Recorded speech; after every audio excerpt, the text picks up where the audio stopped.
প্রত্যেকটা মেয়েদেরকে বলছি, নুন খেয়ে থাকো, ফ্যান খেয়ে থাকো, গাছতলায় থাকো, কিন্তু কোনো পরপুরুষের সঙ্গে রিলেশন রেখো না।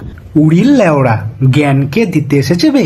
যে দীপঙ্করের সাথে ছায়া তুলে পালিয়ে গেছিল সে? কই কই দেখি দেখি দেখি দেখি দেখি, এ তো ভূতের মুখে রাম নাম দেখছি।